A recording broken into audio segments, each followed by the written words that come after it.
Então, pessoal, boa tarde, boa noite, bom dia para aqueles que estão nos assistindo em 2035, nessa gravação.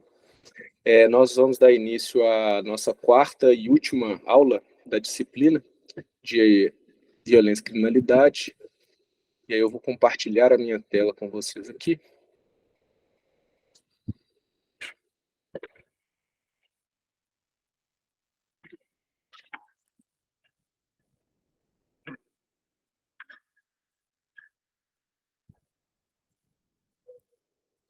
Então, compartilhar a nossa tela aqui. Entramos no nosso último encontro, né? Como disse o professor Francis quando ele deu a última aula para vocês, nem doeu, né, gente? Chegamos aqui, todos mortos, ninguém morto, todos vivos, todos são salvos, e vamos lá para a nossa disciplina. A nossa aula 4, ela diz respeito à gestão integrada da segurança pública, e a gente vai falar isso sobre o enfoque dos mercados ilícitos, que são teorias mais recentes sobre a criminalidade, né? E que elas vão mudar um pouco o enfoque, a gente vai ver já, quando a gente passa a enxergar que o crime ele funciona muito parecido com qualquer outro tipo de mercado. Então, se existe o mercado de trailers de cachorro-quente, é porque existe oferta, existe demanda, existe uma rede de suprimento, existem pessoas dispostas a labutar nessa rede. Então, assim, quando você começa a tentar entender que o crime funciona mais ou menos da mesma forma, surge esse tipo de teoria, que os acadêmicos eles atualmente chamam de mercados ilícitos. E aí, iniciando, a gente fala sobre o primeiro tema, que é criminologia moderna aplicada ao controle do comportamento criminal. No Brasil, a gente viu que quase todas as teorias que a gente passou por aqui, as que têm um enfoque no Brasil, nos artigos científicos que a gente lê, nos fóruns de debate, então quando a gente assiste alguma palestra, a gente vê que a maior parte das políticas públicas elas estão preocupadas com o processo de formação do criminoso, né? Então a gente viu que a gente gastou uma grande parte da nossa disciplina discutindo por que alguém comete crimes, né? É isso que a maioria das teorias tenta entender. Então esse referencial teórico ele acaba chegando na seguinte conclusão: eu preciso proteger o criminoso de si mesmo, né? Porque se os fatores que formam o criminoso são exógenos a ele, o que forma o crime é o sistema penal que foi escolhido propositalmente para discriminar as pessoas, ou o que forma o criminoso é uma sociedade extremamente desigual, que leva as pessoas ao cometimento de crimes para atingir metas capitalistas sem ter que passar pelo processo formal da obtenção do recurso, porque ele sente que aquela obtenção formal do recurso seria inatingível para o círculo social dele. Então, todas essas teorias, elas vão focar no criminoso em si. Então, eu preciso arrumar uma forma de que o criminoso que vai cometer o crime, que a gente proteja ele, para que ele não volte a cometer crime. Essa hipótese que leva à ideia da ressocialização, ou seja, se, em vez de prender o criminoso para criar um sistema de punição eficiente, o que essas teorias dizem o único objetivo de uma detenção, da retirada da liberdade de uma pessoa, é a ressocialização. Esse entendimento é que baseia esse tipo de pensamento no Brasil. Não só o da detenção como ressocialização, mas inclusive os movimentos de abolição penal, né? Nós sabemos que hoje existem sociólogos no mundo que abertamente discutem não só que a gente tinha que prender menos, mas que a gente tinha que extinguir o sistema, por completo, o sistema de prisão, né? De retenção da liberdade dentro do pensamento penal e processual penal. Não só no Brasil, como no mundo. Esse movimento é conhecido como o abolicionismo penal, né? Nessa lógica, Contudo, as vítimas elas ficam em segundo plano, né? Porque se o objetivo de qualquer medida voltada para o fenômeno do crime é proteger o criminoso desse comportamento dele, eu não estou focando a minha lógica em proteger a vítima. Então, a vítima ela acaba se tornando um potencial beneficiário dessa política de segurança, mas em segundo plano. Ele pode ser que a vítima seja beneficiada se tudo der certo, mas a vítima não é o foco desse pensamento referencial teórico baseado no criminoso como um criminoso que é impelido ao cometimento do crime. Por outro lado, existem outras lentes teóricas mais voltadas para essa criminologia comportamental.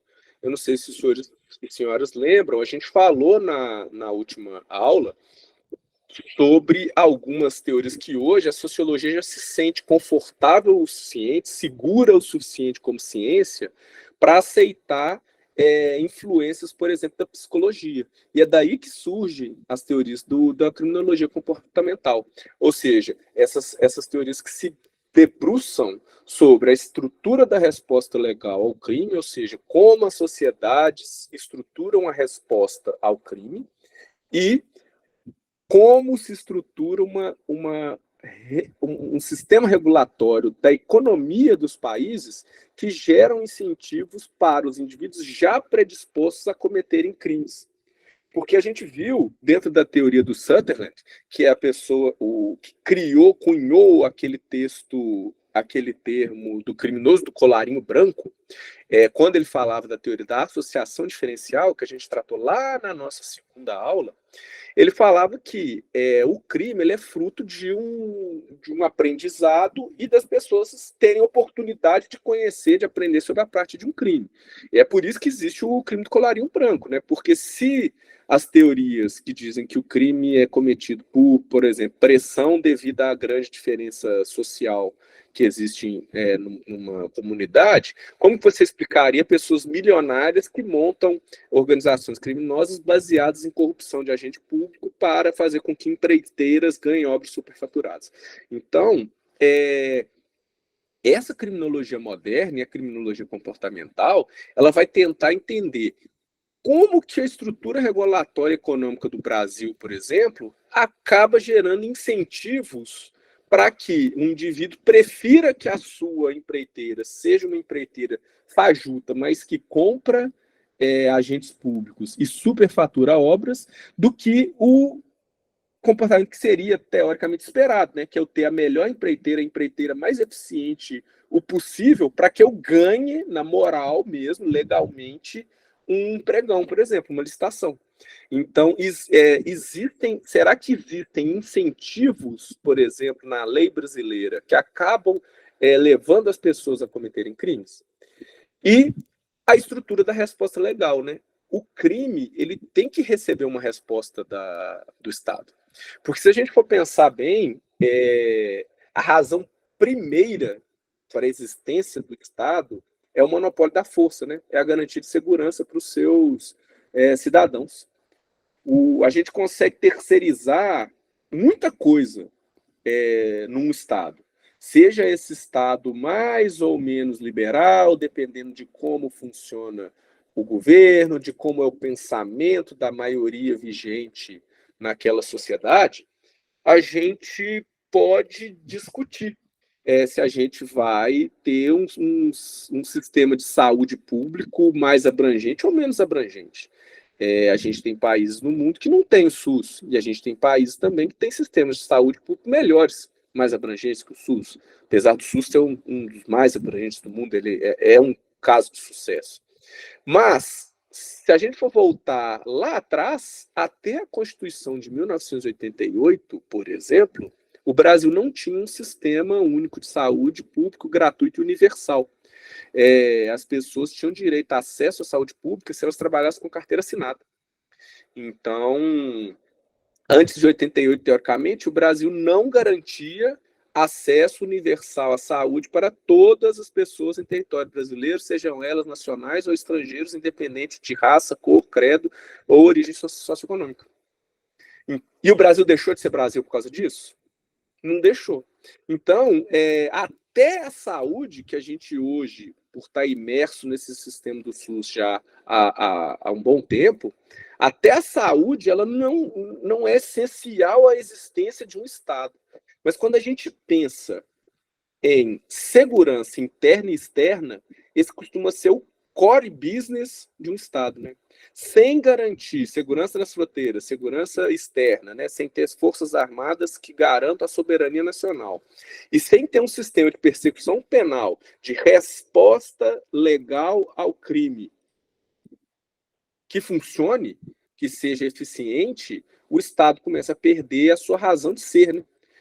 Para isso que as pessoas se uniram e decidiram, né? Repassar uma parcela da sua liberdade para esse ente, o Estado, é justamente em troca do quê? Em troca de segurança. Então, quando eu não tenho uma estrutura de resposta legal eficiente que realmente desincentive o cometimento do crime, eu passo a ter um grande problema. Então, em escala, indivíduos que tendem a formar tanto as ORCRIM quanto as redes criminais que facilitam a atividade dessas organizações criminosas, eles vão ter a atividade deles baseada nisso aqui, ou uma fraqueza ou ineficiência da resposta legal do Estado ao crime, ou uma estrutura regulatória que, ao invés de desincentivar, acabe por incentivar mercados ilícitos. E aí, por mercados ilícitos, pessoal, a gente engloba muito mais do que simplesmente o crime de tráfico de drogas, de roubo, por exemplo, tá?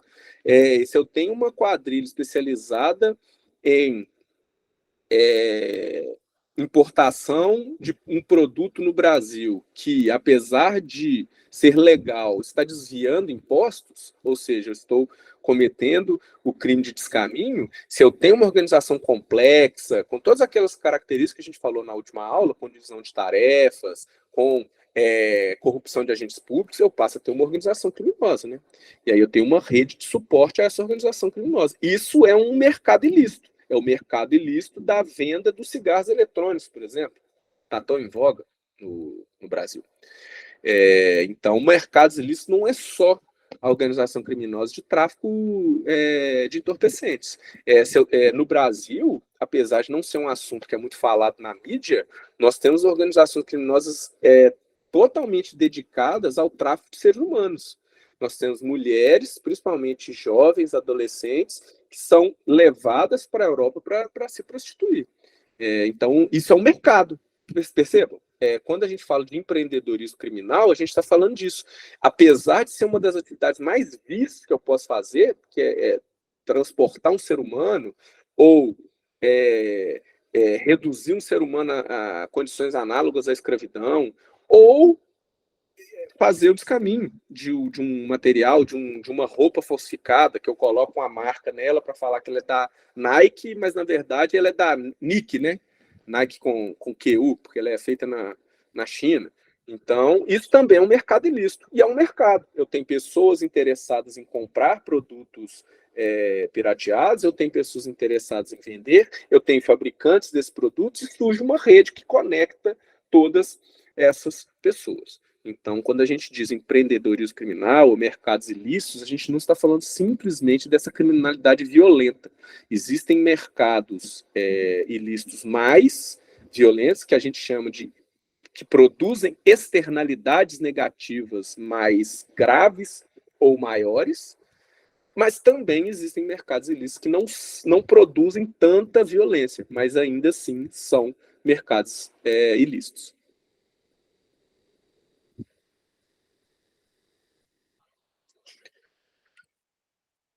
E aí, esse texto do Albanese, ele vai tentar nos dizer qual que é a definição de crime organizado baseado no conceito do empreendedorismo criminal. Mas não temam, porque hoje em dia, com a inteligência artificial, a gente não sofre muito com o inglês, né? Então, o ChatGPT traduz para a gente, e aí ele escreve, ó, parece que uma definição de crime organizado, baseada num consenso de escritores ao longo das últimas décadas, seria a seguinte: empreendimento criminal de caráter contínuo e racionalmente busca o lucro na exploração de atividades ilícitas. Sua existência contínua é assegurada pelo uso da força, de ameaças no exercício de monopólios e ou com a corrupção de agentes públicos. Então, ele conceitua o crime organizado baseado nesse conceito de empreendimento criminal. Ou seja, a quadrilha, eles são empreendedores. A diferença é que, ao invés de empreender em mercados lícitos, eles empreendem em mercados ilícitos. E a gente tem que entender que a cabeça de um empreendedor é sempre a cabeça de um empreendedor. Então, o processo decisório, o processo de aceitação de risco, o processo de decidir se um risco é aceitável ou não, ele passa tanto pela cabeça de um empreendedor lícito como um empreendedor ilícito. A mesma pessoa que decide se ela vai investir as economias dela montando uma loja para que a família tenha uma segunda fonte de renda, ela vai analisar riscos. Mas já tem uma outra loja desse mesmo produto aqui no bairro. Não, mas eu sei que meu tio tinha uma loja dessa em outra cidade, deu certo e ele me passou o know-how. Então, esse mesmo pensamento de avaliação de risco, de decidir com base na racionalidade econômica, ele também passa pela cabeça do criminoso. Então, quanto às redes criminais que facilitam a atividade das quadrilhas, quando elas atuam em rede, a resposta a esse desafio contemporâneo nosso, né, exige a formulação de políticas públicas contemporâneas. A gente não pode tentar combater o crime que acontece em rede, que acontece de forma estruturada, que acontece muitas vezes de forma virtual, com as mesmas técnicas que fazíamos há 20, 30 anos. E aí é aí que os senhores entram, né? É aí que a inteligência de segurança pública vai entrar. Os senhores estão iniciando amanhã mais um módulo, né? Que aí começa a ser um módulo operacional mesmo, né? De técnicas de inteligência de segurança pública no combate. Mas a gente tem que partir desse pressuposto. A criminalidade hoje, atuando em rede, ela tem que ser entendida e combatida de uma forma contemporânea.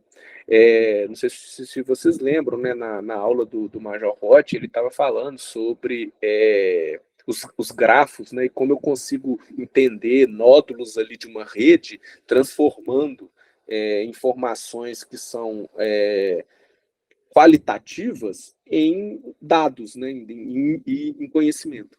Então, isso é muito interessante a forma como a gente pode aplicar. E as teorias mais modernas são aquelas focadas no aumento do custo do comportamento criminal, com a aplicação de enforcement, que seja ao mesmo tempo eficiente e legal. Então, se a gente partir do pressuposto que a segurança pública é essencial, que ela é a razão de ser do Estado, eu não posso combater o crime de forma ilegal. Ponto 1. Ponto 2, eu preciso de ter políticas que sejam eficientes. Se eu tenho uma política que é eficiente, mas ela é ilegal, eu tenho que batalhar para que mude-se a lei, porque a lei também, de vez em quando, fica desatualizada. Eu tenho que buscar os mecanismos de pressão que as forças de segurança têm, por exemplo, para que leis sejam alteradas. Então, os mecanismos de enforcement precisam ser ao mesmo tempo eficientes e legais. E aí, formuladores de políticas públicas em segurança precisam aprender, então, a priorizar. Como eu disse, né, qualquer mercado ilícito, ele é potencialmente danoso a uma sociedade.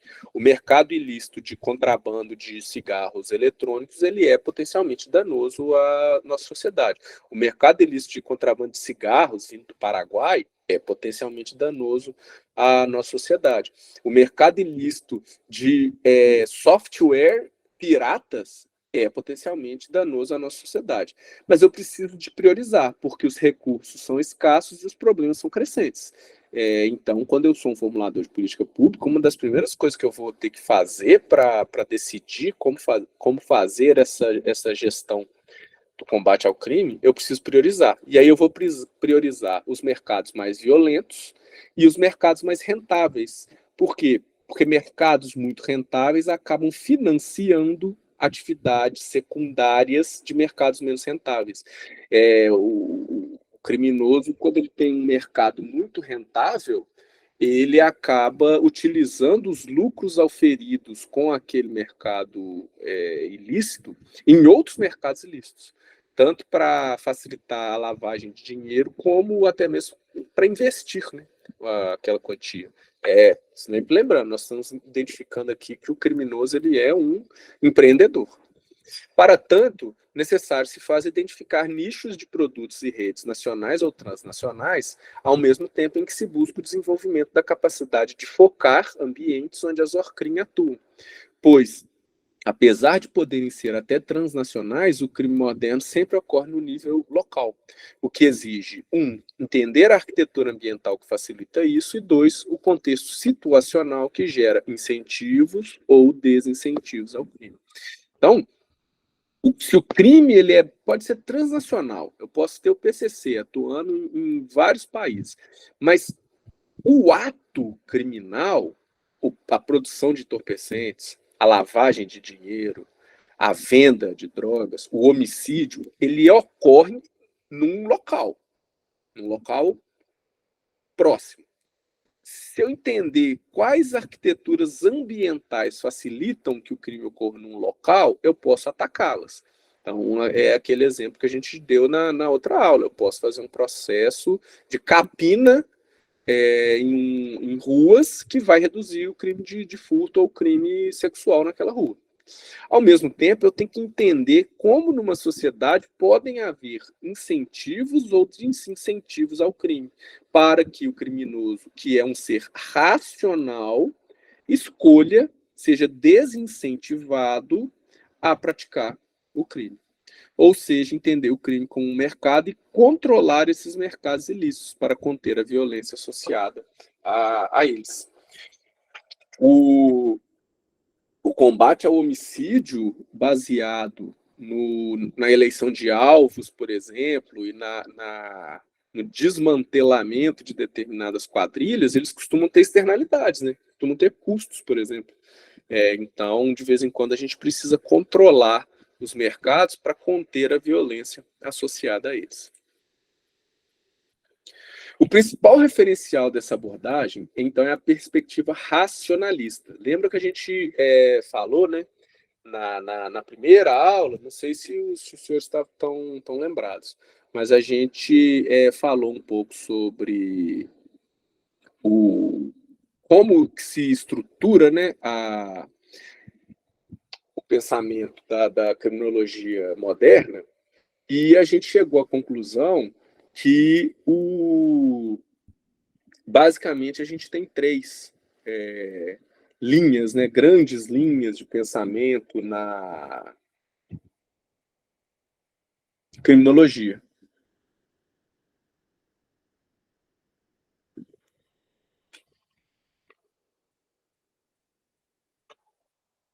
Então, não sei se vocês estão lembrados, a gente falou, né, que a gente tem basicamente o Durkheim,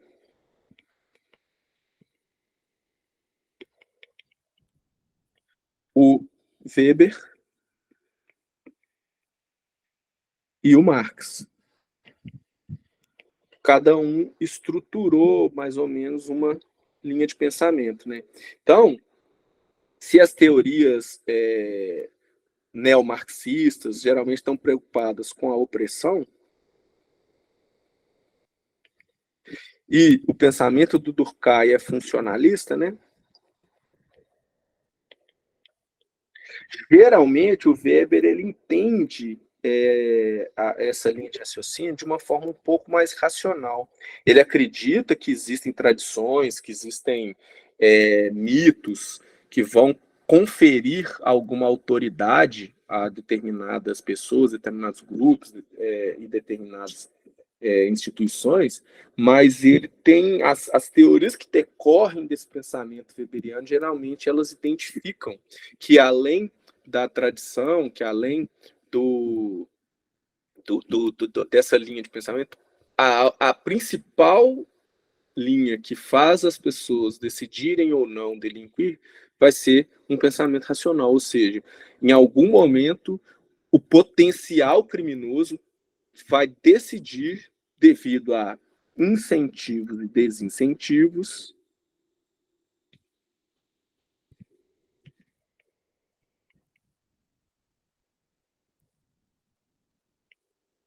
ele vai decidir racionalmente. Professor, Diga. Boa noite. Partindo dessa linha racional que eu estou falando do Weber, eu estava assistindo uma aula dos mercados ilícitos na Escola de Segurança Nutricional da USP. Sim. E aí eu achei interessante, quando eu falo de desincentivo, a questão da dissuasão e da incapacitação do indivíduo. Uhum. Que é o BIPEC da lei, que, através não só da própria pena imposta, mas também da capacidade da polícia em conseguir prender o indivíduo e também incapacitá-lo para que ele possa perder força estando preso, de certa forma desincentiva, de certa forma não, deveria pelo menos incentivar desde que você acabe em sua totalidade, né? Uma vez que... Na teoria, do jeito que o Bentham pensou, é isso, né? Você dissuade e incapacita. O que é incapacitar? A gente já vai chegar lá, tá, pessoal? O Davis se adiantou aqui, porque ele brilhou, assistiu um vídeo aí relativo à aula, mas a gente já vai ter um slide já relativo a isso, a desincentivos, ou seja, a dissuasão e a incapacitação. Mas, em resumo, a dissuasão é o poder que ver que quem comete crime acaba preso gera nas outras pessoas. Quem é pai vai perceber isso. Às vezes a gente educa um filho conversando com outro filho. Se o nosso filho mais velho coloca a mão no ferro de passar roupa quente e a gente vai lá e ralha com ele e fala, não pode encostar a mão no ferro quente porque o papai e a mamãe ficam tristes. Aquela pessoa que está recebendo a pena, no caso o pai e a mãe ralhando com ele, ela está recebendo a prevenção especial. Mas o pai ralhar com o filho mais velho tem um poder dissuasório no filho mais novo. Da próxima vez que o ferro de passar roupa estiver em cima da tábua ainda quente, o filho mais novo vai pensar assim, eu não vou encostar nesse trem não, que minha mãe fica brava, ela até brigou com meu irmão mais velho. Esse é o efeito dissuasório, né?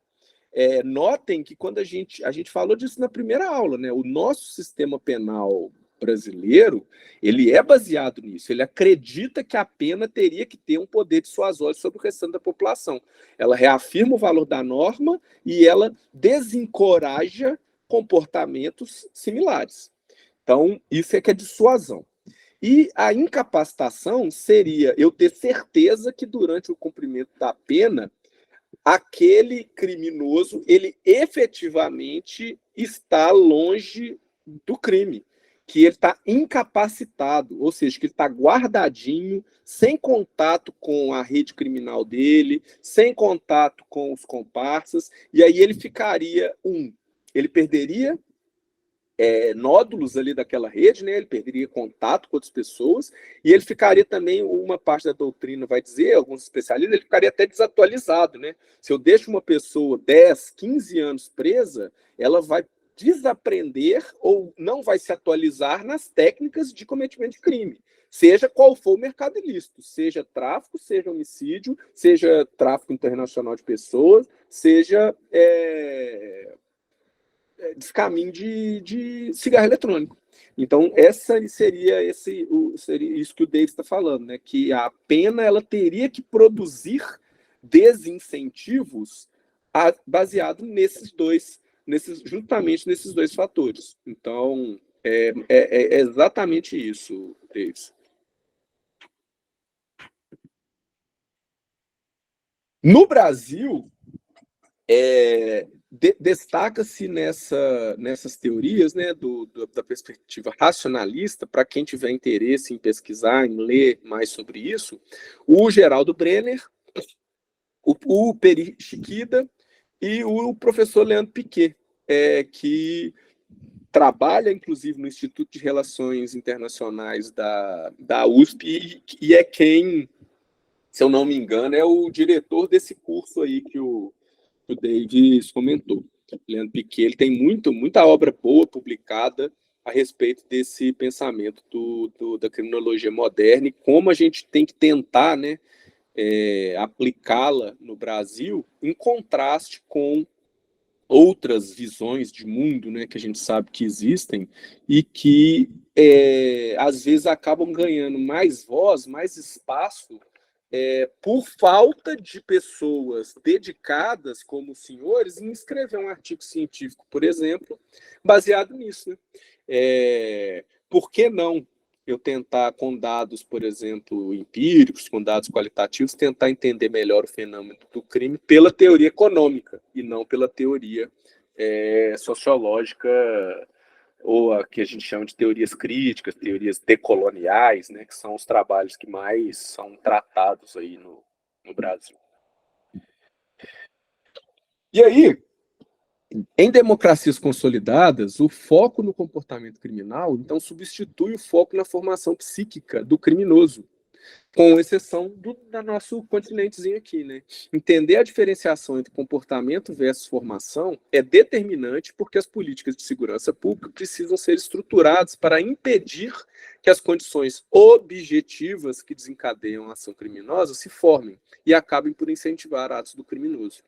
Essas condições objetivas são aquelas que fazem o criminoso sentir-se seguro o bastante para agir e vitimizar uma pessoa, empresa ou meio ambiente, em busca do benefício ilícito que proporciona muito dinheiro e prazer. Este benefício se torna atrativo porque o risco associado a esse comportamento é baixo o suficiente para motivá-lo. Ou seja, todo crime potencialmente proporciona lucro. Seja ele um lucro econômico, seja um lucro hedonista, um lucro de prazer pessoal. Por exemplo, nos crimes sexuais, vamos dizer. Mas todo crime proporciona uma utilidade racional ao determinado ser humano, àquele criminoso. Antes de desenvolver qualquer atividade útil, qualquer atividade que gere lucro, seja esse lucro financeiro, social, psíquico, todo ser humano faz um cálculo racional e decide como se comportar, baseado em incentivos e desincentivos. E qual que é o principal desincentivo para uma ação que gera um potencial lucro? O potencial prejuízo se aquilo ali der errado. Então, quanto maior o potencial prejuízo se uma ação der errado, maior vai ser o desincentivo para aquela ação. Ou quanto maior o lucro caso aquela ação dê certo.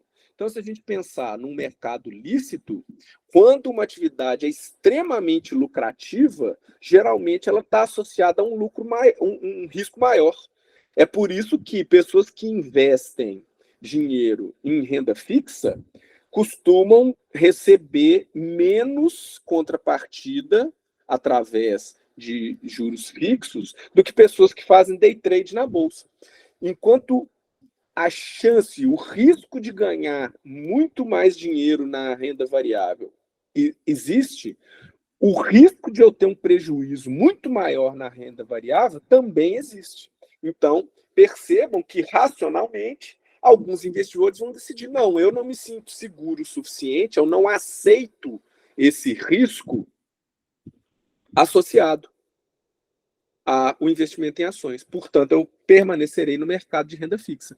Outros investidores, racionalmente, vão dizer, não, para mim, o risco associado à possível perda do dinheiro é aceitável o suficiente para que eu faça o investimento, sabendo que o meu lucro também pode ser maior. Então, exatamente da mesma forma como funciona esse mercado lícito do investimento em ações ou títulos de renda fixa, vai funcionar o nosso mercado ilícito. Então, racionalmente, as pessoas vão decidir se elas vão delinquir ou não. E como que funciona esse sistema? Justamente baseado nisso que a gente falou logo há pouco, na dissuasão e na incapacitação. Então, esse autor, que ele é seminal para o nosso estudo, né, o Becker, nesse artigo dele de 68, esse artigo é um dos artigos fundamentais para a gente entender essa teoria dos mercados ilícitos. Ele vai falar que, se no mercado lícito o que afugenta um possível comportamento é a dissuasão ou a incapacitação, no mercado ilícito vai funcionar exatamente da mesma forma. Somente uma prisão justa, legal, de qualidade, que não vire um amontoado de seres humanos maltratados e maltrapilhos, mas que efetivamente coloque-os fora de circulação por tempo suficiente para gerar medo naquela pessoa e em todos os outros do grupo social, de que a chance daquilo acontecer para quem comete um crime é alta, ou seja, dissuasão, e que durante o cumprimento da pena aquela pessoa não vai continuar a prática delitiva, somente esse tipo de prisão salva uma sociedade de um aprofundamento da crise que a gente vive nos países da América Latina hoje. O grande defensor dos direitos humanos hoje, ele muito provavelmente, se ele realmente conhecesse do problema e quisesse ajudar com uma solução factível, ele não estaria defendendo o abolicionismo penal. Ele estaria defendendo construir mais presídios, para que os presídios tenham qualidade, para que eu possa prender uma pessoa com dignidade, porque realmente está errado eu prender um ser humano como se ele tivesse uma masmorra, entulhando 25, 30 pessoas numa cela que cabem 6. Se eu tenho um déficit de quase 500 mil de vagas no sistema penal brasileiro, uma pessoa que realmente estiver preocupada com direitos humanos, mas que queira uma solução que não vai produzir um Estado ingovernável, ou pior, um narco-estado, como Guatemala, como Honduras, como México, ela estaria defendendo a ampliação das vagas no sistema prisional brasileiro, e não o desencarceramento em massa de criminosos. Consegue entender o problema onde essas teorias do Becker tenta alcançar? A gente precisa de saber discutir de forma embasada essas situações. Então, o Becker ele vai nos ajudar a ter esse tipo de discussão. Algumas pessoas, por exemplo, criticam a forma como a segurança pública nacional está sendo gerida no atual governo no nível nacional. Mas uma das coisas que o governo fez esse ano, de 2023, foi garantir recursos para o aumento do número de vagas no sistema prisional. E, inclusive, no Brasil, hoje, está tendo uma grande discussão sobre parcerias público-privadas, né, sobre a possível terceirização da gestão de presídios, para que você dê qualidade para o cumprimento daquela pena, para garantir que a pena seja feita de forma legal, respeitando todos os direitos humanos do condenado, mas que ela gere incapacitação, que eu corte o contato daquele criminoso com a sua rede de parceiros e comparsas. A dissuasão, então, é produzida pelo risco de ser preso, através da atualizada previsão legal de comportamentos criminais e eficiência das polícias em impedir e capturar os infratores. São ações que, combinadas, produzem um efeito dissuasório no indivíduo e sua rede criminal mais próxima. Já a incapacitação pode ser resumida como fazer o criminoso cumprir integralmente a pena que foi condenada, seja ela uma pena de prisão ou penas de multa. Percebe-se que o resultado dessa política é impedir a vitimização de terceiros pelo primeiro, E se houver aprendizado do criminoso, ele tende a proteger-se, controlando seus impulsos criminais e não voltando a delinquir. Enquanto as primeiras teorias que a gente viu, elas voltavam-se para proteger o criminoso de si mesmo, esse tipo de teoria que visa a incapacitação, ele protege a vítima, porque eu tiro o indivíduo de circulação. E, secundariamente, caso ele aprenda e ele entenda que cometer crimes leva ao encarceramento, ele pode controlar os seus impulsos. Mas eu inverto a lógica de pensamento das teorias iniciais que nós trabalhamos aqui na disciplina. O controle dos mercados ilícitos ocorre, então, quando políticas públicas, complementadas por ações de segurança privada, conseguem produzir os efeitos de dissuasão e capacitação, implementados de forma a assegurar a proteção da sociedade, justiça às vítimas e garantir o devido processo legal aos criminosos. Tanto para a OCDE quanto para a ONU, as políticas formuladas, empregadas e avaliadas são sempre aquelas destinadas ao controle do fenômeno criminal através da criação de desestímulos, em especial o comportamento serial, que é o que a literatura chama de empreendedorismo criminal.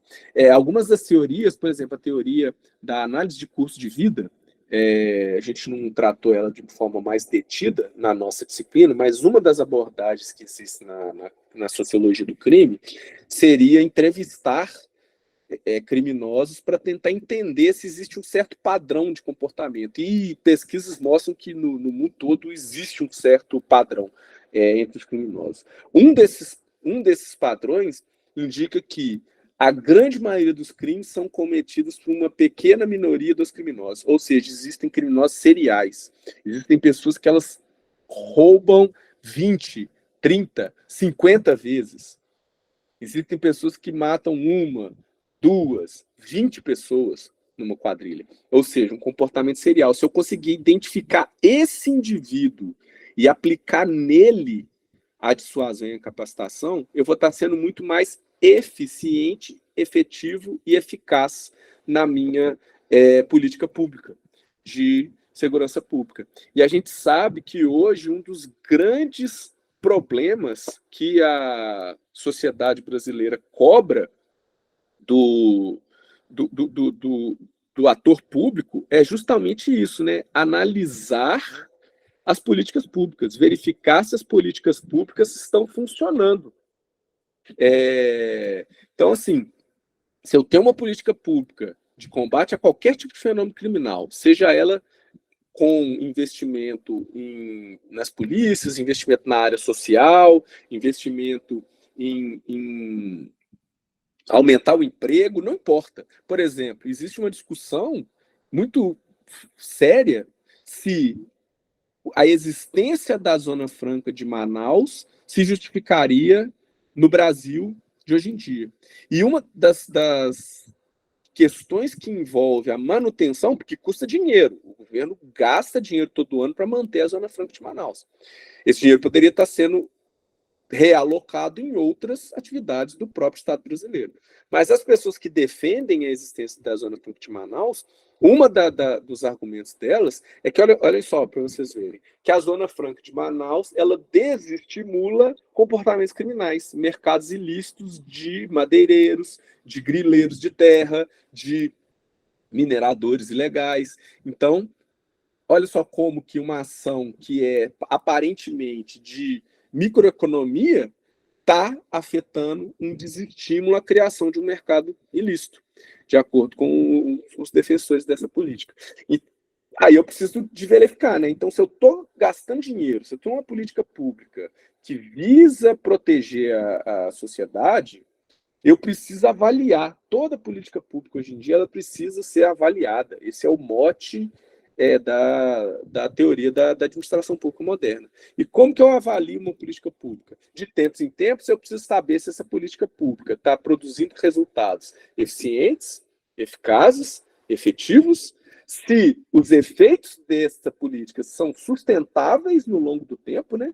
Então, se é um tipo de gasto que, ao longo tempo vai produzir efeitos sustentáveis, que não vão deixar de existir assim que essa política pública for retirada, e se eles estão produzindo resultados relevantes para a sociedade, ou seja, se eu estou atacando aquilo que realmente é um problema para uma sociedade. Então, notem como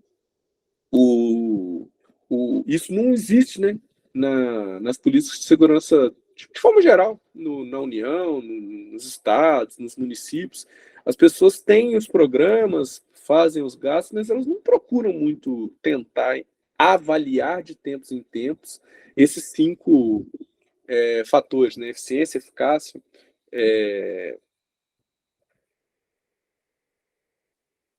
resultados relevantes e resultados sustentáveis. Então, bom, de toda forma, o controle dos mercados ilícitos ocorre quando políticas públicas complementadas pela ação privada conseguem produzir os efeitos de dissuasão e incapacitação e implementados de forma a assegurar a proteção da sociedade, justiça às vítimas e garantir o devido processo legal aos criminosos.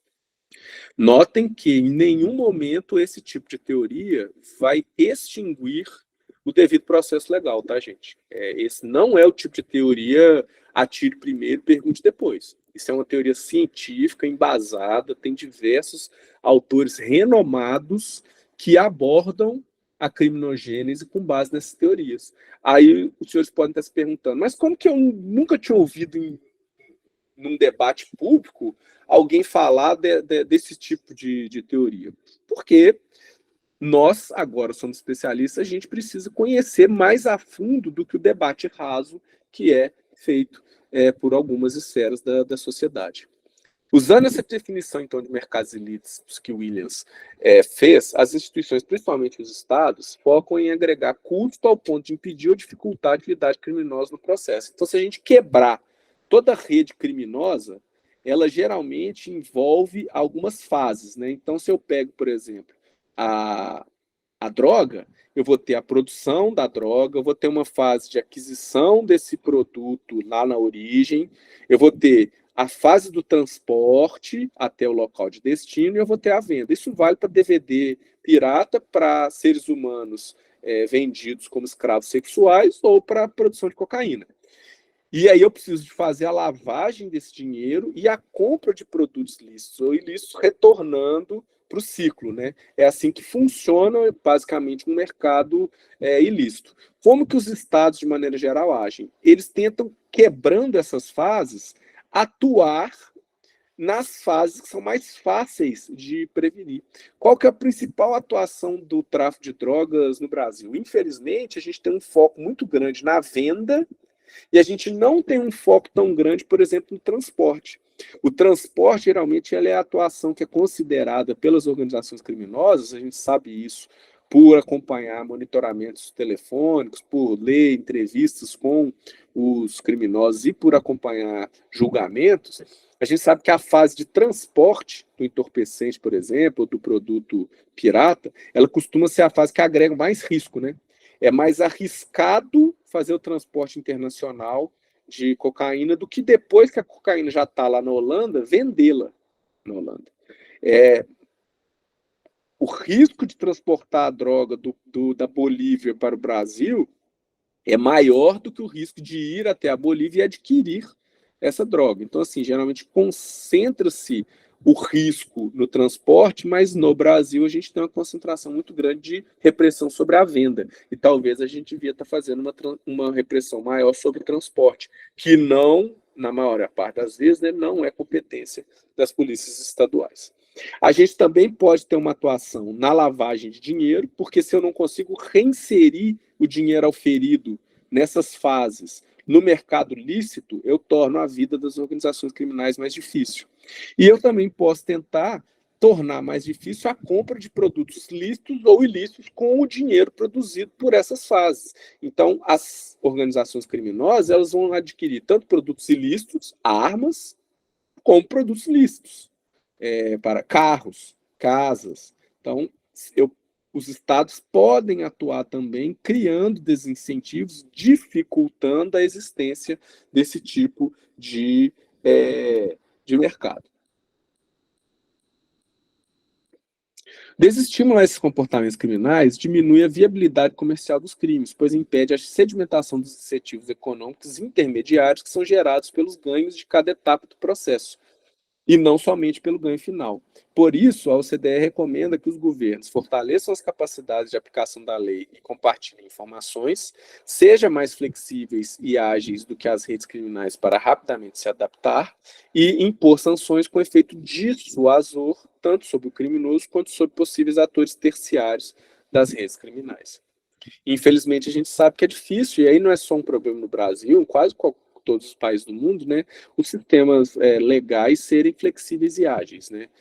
Nós sabemos que o pensamento, o tempo da política é um pouco diferente do tempo da justiça, né? Então, apesar de ser uma proposta da OCDE, a gente sabe que isso aqui não é completamente atingível. Em todo mundo, mas com um enfoque grande na América Latina, predomina, contudo, um contexto somente de dissuasão parcial, né? Então, se o cumprimento da pena não é certo, se as pessoas, se de cada 100 homicídios, menos de 10 autores de homicídio são presos no Brasil, a possibilidade de alguém deixar de matar outra pessoa porque ele tem medo de ser preso passa a ser pequena. Então, tem uma dissuasão parcial. A lei penal e a detenção não geram restrições significativas ao criminoso. Por outro lado, eu tenho uma clara ausência de incapacitação, né? Os senhores, mais do que ninguém, trabalham na inteligência, sabem a quantidade de celulares que estão dentro dos presídios. Minas Gerais tem uma das maiores populações carcerárias do Brasil e a gente sabe a quantidade de ligações telefônicas, de golpes, de ordens para assassinato de pessoas saem de dentro dos presídios. Aí, como sociedade, como operadores da segurança pública e como agora especialistas no assunto, o que a gente tem que se questionar é se realmente, do ponto de vista racional, a gente não está justificando o injustificável, né? Quando a gente diz, por exemplo, que a gente mantém de propósito os presídios com celulares funcionando, porque fica mais fácil conseguir informações quando eu grampeio os celulares dentro das prisões. Mas aí a gente precisa se perguntar, né? Será que realmente a gente tá valendo a pena? Eu não ter um sistema que efetivamente torne praticamente impossível ter um celular funcionando, operacional, com o WhatsApp dentro dos presídios? Porque não adianta a gente achar que a gente está conseguindo informação das quadrilhas por meio de interceptação telefônica vindo de dentro dos presídios, e aí lá no Rio saiu o salve, né, entre aspas aqui, porque é uma linguagem de bandido, mas só para a gente contextualizar, sai um salve para queimar 35 ônibus. Então, em algum momento, nós, como formuladores de política pública e segurança, vamos ter que discutir se realmente está valendo a pena deixar essa quantidade enorme de comunicações telefônicas entrarem e saírem, ou seja, a ausência total da incapacitação, né, de dentro dos presídios. E aí, apenas para exemplificar, né, que alguma coisa na América Latina está dando errado, e aí o conceito de loucura é tentar fazer a mesma coisa de vezes repetidas e esperar resultados diferentes, né? Então, esse pensamento no Brasil voltado em proteger o criminoso de si mesmo, ao invés de criar uma dissuasão real, medo de ser preso, e criar circunstâncias de que durante a prisão a pessoa fique efetivamente afastada do cometimento de novos crimes, esse pensamento que abrange a América Latina, ele já está vigente desde a década de 80 e que tipo de resultado ele está produzindo. Então, a gente tem aqui o índice de aplicação da lei no mundo, e aí, olha só para vocês verem, gente. Eu tenho o site aqui, né? Esse que tem os dados, foi falado ali, né? Ele bota o Brasil, por exemplo, numa ordem bem baixa, né? Então, num ranking global, as questões de ordem. Deixa eu fazer uma mágica aqui, um Shazam. Então, Shazam, temos português. Então, num ranking global das questões de ordem e segurança, o Brasil pontua 0,6 0,6, em queda em relação à última avaliação que foi feita no mesmo fator, ou seja, já estava ruim e conseguimos piorar, e na posição de 120 de 142 países. Não é motivo de orgulho não, tá, gente? Então, nossa pontuação vem caindo a cada ano nessas avaliações, classificada em 120 de 142 países do mundo em 2023, bem abaixo da mediana mundial e com diversas notas negativas sobre como o crime é efetivamente controlado, se o conflito civil é limitado, se as pessoas não recorrem à violência para reparar queixas pessoais. Então, é o tipo de reflexão que a gente tem que fazer, né, como instituições e como nação. Nós estamos dentro dessa linha de raciocínio já há algum tempo. Será que realmente está funcionando? Ou será que a gente não teria que se atualizar? Com isso, a gente entra no último tópico aí da aula de hoje, que é a articulação dos sistemas de defesa e justiça, né? Então, quando a gente fala aí de criminalidade e violência, a gente tem que pensar que se o crime é um sistema, se o crime atua em rede, os órgãos de segurança também têm que se articular para atuar em rede, né? Através de um sistema. Pode-se dizer atualmente que o Brasil não possui apenas um problema de segurança pública. A questão que envolve a violência armada organizada no país é bem mais difícil de ser conceituada e analisada. Na verdade, o problema é sistêmico, difuso e complexo.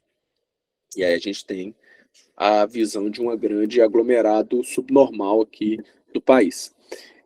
Embora abrigue apenas 8% da população mundial, a América Latina produz 30% das vítimas de homicídio no mundo. Ocorre que, enquanto algumas partes do mundo sofrem com insurgências jihadistas, com terrorismo, com ações externas, com conflitos migratórios, religiosos, nas Américas, o grande produtor de conflitos são organizações criminosas. Então, enquanto em algumas nações os conflitos que geram violência interpessoal, que geram homicídios, são étnicos, religiosos ou migratórios, na América Latina, o que geram conflitos interpessoais com resultado morte, efetivamente é o crime organizado. Aí, só fazendo um parênteses, gente, cuidado quando a gente fala de percentuais, de população, porque nós podemos estar sendo induzidos a alguns erros interpretativos, né? Então, por exemplo, essa frase aqui, quando ela relativiza, ela fala, ó, se eu tenho 8% da população mundial, ter 30% das vítimas de homicídio é muito. Por outro lado, se os senhores abrirem a internet aí, os senhores provavelmente vão ver algumas reportagens dizendo assim, o Brasil tem a terceira maior população carcerária do mundo. Pois bem, se o Brasil tem, se eu não me engano, a quinta maior população do mundo, ponto final, ele vai estar entre os 5 maiores populações do mundo em tudo. Em quantidade de médicos, em quantidade de advogados, em quantidade de prostitutas, em quantidade de população carcerária. Então, cuidado com algumas informações que a gente vê fora de contexto. Mas essa informação aqui é preocupante, né? Se eu tenho apenas 8% da população mundial, concentrar 30% dos homicídios é muito. E aí, utilizando a taxa de homicídios para grupo de 100 mil como parâmetro, as 10 cidades mais violentas do mundo estão na América Latina, sendo 4 delas no Brasil. As criminalidade se manifesta, então, inicialmente como insurgência local, com busca de hegemonia por gangues ou associações criminosas. Então, geralmente, a criminalidade começa com 2 gangues disputando espaço. Na RMBH, por exemplo, a gente teve esse tipo de atuação ali naquela região ali de Contagem, Ibirité e Belo Horizonte, ao longo do primeiro semestre desse ano. Só que aí passa a ter uma luta por estado paralelo, quando as organizações criminais entram em conflito entre si, por vezes causando conflitos contra o Estado, e aí nós vemos as trocas de tiro que geralmente, infelizmente, geram mortes praticadas em ações legítimas pelas polícias, mas porque às vezes as quadrilhas confrontam-se entre si e acabam, durante esse confronto, sendo abordadas por organizações policiais e optam confrontar com a polícia, e muitas vezes isso acaba produzindo a morte dos membros das organizações. Só que essa luta do Estado paralelo pode passar a ser uma luta contra o Estado. E aí é a situação que eu vejo lá no Rio, por exemplo, quando a gente queima no mesmo dia 35 ônibus. Né? Então as organizações criminosas insurgentes passam a combater ativamente o Estado. Deixa de ser um conflito ocasional, igual ocorre, por exemplo, em Minas Gerais, para ser um conflito ativo com o objetivo declarado de enfraquecer posições políticas do Estado. Até que eu chego no risco, que ainda não aconteceu no Brasil, mas que alguns cientistas, alguns analistas identificam que se não for feita uma coisa muito profunda e muito rápida, o Brasil pode estar correndo esse risco, que é quando a sociedade passa a admitir formas alternativas de governança devido à incapacidade do Estado de funcionar. Se eu tenho isso hoje já no micro, com as milícias no Rio de Janeiro, por exemplo, o grande problema é eu ter grandes territórios nessa condição, como acontece em alguns países, como Honduras, por exemplo. Né? Então, esse é o caminho que a gente vê claramente algumas nações fazendo, e provavelmente o Brasil está em algum lugar entre o penúltimo e esse último estágio aqui, e é isso que causa muita preocupação. Esse conceito, então, né, de insurgência criminal é a convergência e hibridização de redes de ilícitos num fenômeno que envolve a colaboração entre atores estatais e não estatais em atividades lícitas, ilícitas e informais. Explorar como essa convergência amplia o alcance, a resiliência e a complexidade das redes criminosas e desafia os esforços de combate ao crime faz com que a insurgência criminal, por sua vez, seja um fenômeno contemporâneo, caracterizado pelo uso da violência armada, organizada para controlar atividades ilícitas. As motivações táticas e estratégicas dessas organizações criminosas envolvidas na insurgência criminal trazem implicações para a segurança e a governança de uma cidade, estado ou nação. Tem aquele problema, quando a gente fala aqui, né? Táticas e estratégias, né? Essas organizações, elas começam a ser tão grandes que elas já têm pensamento estratégico, né? Pensamento de longo prazo, ações com pontuais, mas com objetivos de macro. Eu tenho táticas, né? Então, por exemplo, foi descoberto lá no Rio de Janeiro estandes de tiro para treinamento de conduta de patrulha por membros de organizações criminosas. Então, isso é um problema. As motivações, então, podem trazer diversas implicações para a cidade, estado ou nação. Uma situação tão complexa não pode ser abordada de forma simples, mas através de um pensamento integrado entre agências, níveis de governo, instituições públicas e privadas. Né? Então, a gente tem, por exemplo, em Minas Gerais, a Sejusp, que atua como o órgão integrador, né, das autarquias aí, da segurança pública. E aí os conceitos-chave que a gente trabalhou nessa aula, para os senhores poderem fazer a prova tranquilos, né, falando sobre criminologia comportamental, teorias criminológicas com sólida base empírica, e empreendedorismo criminal, atividades criminais de caráter contínuo, racionalmente busca o lucro. Falamos sobre o conceito de mercado ilícito em Williams, né, que são um conjunto de práticas isoladas ou combinadas de comercialização de produtos. Falamos sobre o conceito de insurgência criminal, né? O uso da violência armada organizada com o objetivo de controlar atividades ilícitas. Falamos sobre a territorialização de enclaves de microsoberania. Falamos sobre renegociação do contrato social, o processo em que insurgências criminais podem levar à erosão das instituições nacionais e ao colapso da governança estatal, exigindo a redefinição dos termos do contrato social, que é o grande risco que o Brasil corre, né?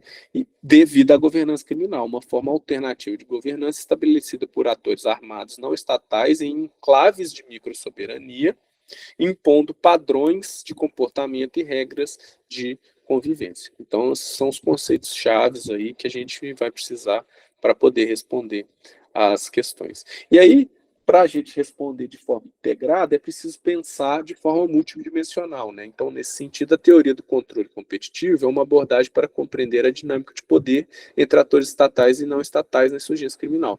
Discute como as organizações criminosas competem pelo controle de território, rotas e mercados consumidores.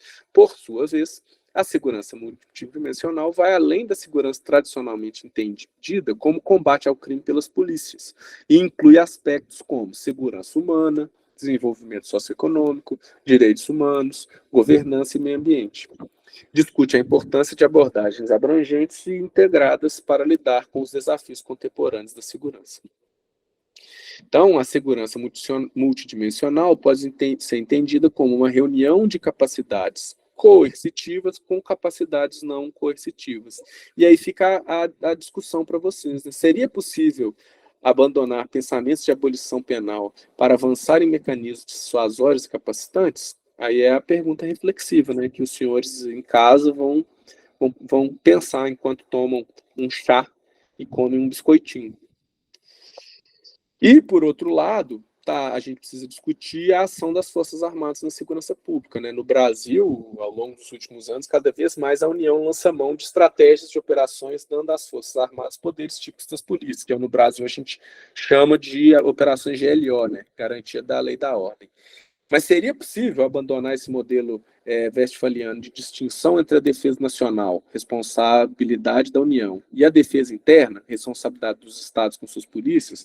Ou seja, a gente pode considerar que o grande responsável pela segurança interna também é a União?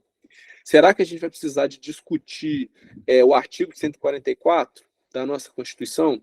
Será que a gente não vai chegar à conclusão que alguns estados vão ter que ter menos autonomia no sistema de combate à criminalidade do que outros, porque eles estão num momento de fragilidade muito maior? Será que a situação em que a Bahia, em que o Rio de Janeiro, em que o Amapá se encontram, não justificaria efetivamente uma aplicação de intervenção federal como previsto na Constituição?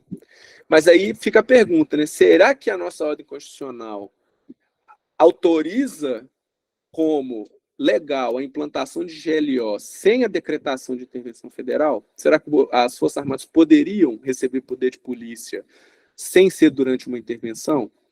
E aí a outra pergunta é reflexiva, né, para a gente discutir com o marido, com a esposa, com o filho e com a filha, né, hoje depois da aula. Será que o uso seletivo de mecanismos como a Força Nacional de Segurança Pública e os efetivos das Forças Armadas em GLO podem contaminar politicamente o combate ao crime organizado? Porque se eu passo o mês de setembro inteiro discutindo que a segurança pública na Bahia colapsou e o governo federal não decreta GLO e não atua na Bahia, e aí um mês depois eu passo a discutir que o sistema de segurança pública do Rio de Janeiro colapsou exatamente com os mesmos argumentos, e aí o governo federal decide decretar um GLO e mandar as Forças Armadas só para o Rio de Janeiro e para São Paulo e não manda para a Bahia, será que isso pode contaminar politicamente o combate ao crime? Será que a gente está tomando decisões efetivamente baseadas na imparcialidade, na moralidade, na eficiência da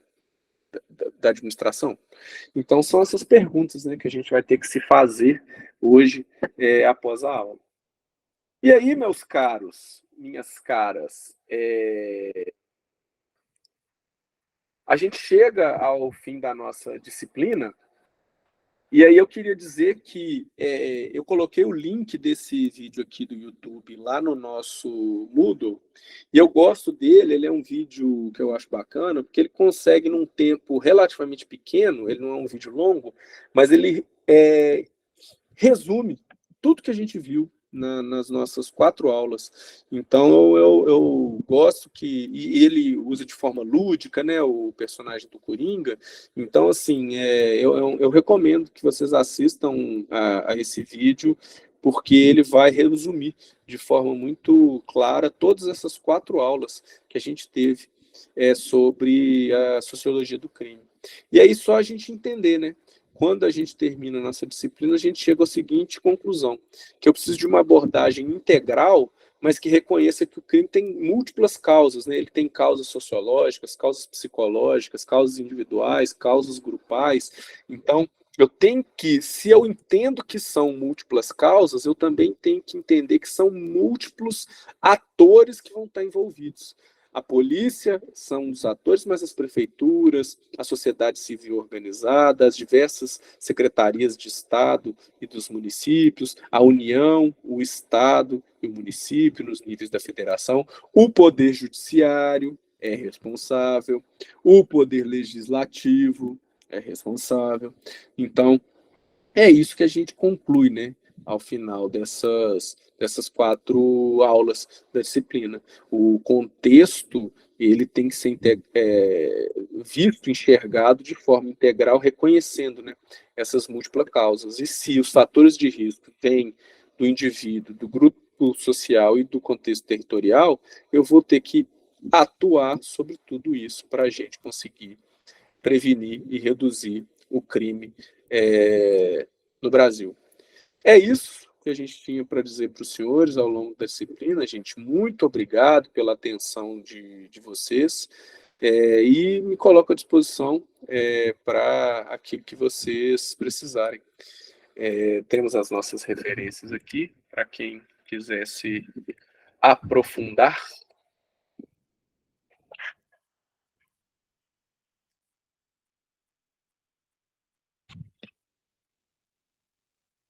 E é isso, meus caros.